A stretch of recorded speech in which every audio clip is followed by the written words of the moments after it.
let's get back to the football. The top 5 managers. We have Xabi Alonso, Gasperini, Simone Inzaghi, Carlo Ancelotti, and Pep Guardiola. 3 Italians, fellas.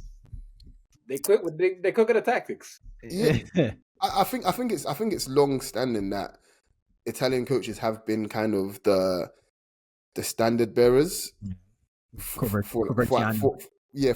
good while now. And obviously you got the Spanish contingent who are not that far behind them, but I just think Italian coaches, they're the shit, man. Like I don't know. You look at the variety of coaches as well and how they coach as well. Like Gasperini and Inzaghi are not the same, not even in the slightest.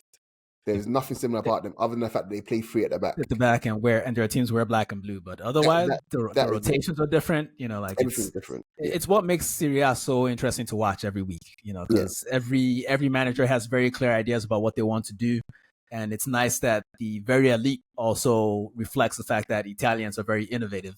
Yeah. But it does beg the question: how come their teams aren't winning the Champions League?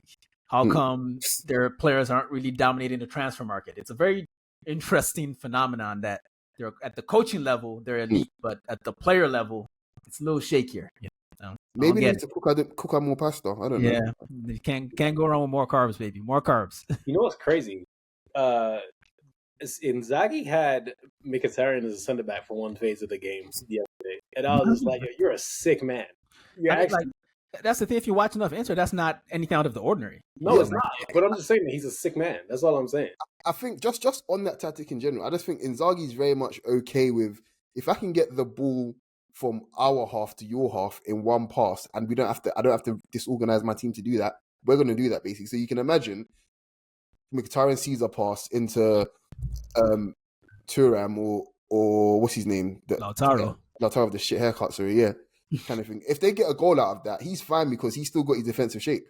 He's like, okay, we got a goal, so let's go again. That's very much how I think Inzaghi likes to manage. And you look at the most creative hubs of his team, kind of thing, Bastoni and DeMarco, and you got the final ball masters in midfield, kind of thing. While what's his name? Barella likes running behind, kind of thing. He can still play a final pass off kind of thing. So he's you put like this, compare him to Gasperini now, and you don't even know where the fuck what's his name gonna pop up from. Lookman's gonna pop up from. You couldn't even tell me. I couldn't tell you. Kind of thing. I will say this much. I know we ranked it with Xabi Alonso at the top, given what his team achieved this year.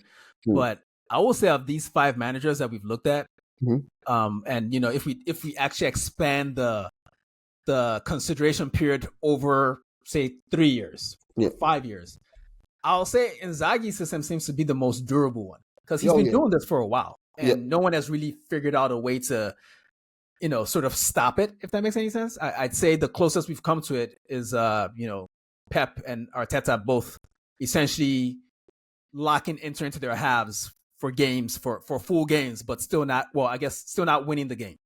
Well, Arteta didn't win, but Pep won, and was that Rodrigo that won the Champions League last year. But for the most part, no one has really figured out Inzaghi's system. I think the bravery that allows a manager to say, you know what, I don't mind having a slight midfielder play as my center back for a phase of the game, as long as we fill in all the other spaces and we're attacking. Yeah. It's something to reckon with. You really can't. I personally can't think of solutions to breaking that down besides just having the ball, basically. I think the key thing here with him as well is just patience. He might be the most patient coach in Europe. Like, genuinely, he might be I know when Inter play at home, they like to force the issue a bit, kind of thing, but Inzaghi is the one coach in this list that you just know he's happy to win 1-0 38 times out of the season. He couldn't give a shit. He just couldn't. It's like, well, I'm winning games, aren't I? Kind of thing. We're not giving up chances. Right? All right, cool. Let's go again next week, kind of thing. That's what that matters. And whereas, the other coaches, they like to put a little bit of pizzazz on their shit, A little bit. Yeah. Yeah, well, it worked. Hey folks, this is Dean from the Shirtless Plantain Show. Don't forget to subscribe, comment, and follow us on all our socials. You can see them right beneath our recordings in every video. Thanks again, and see you on the next one.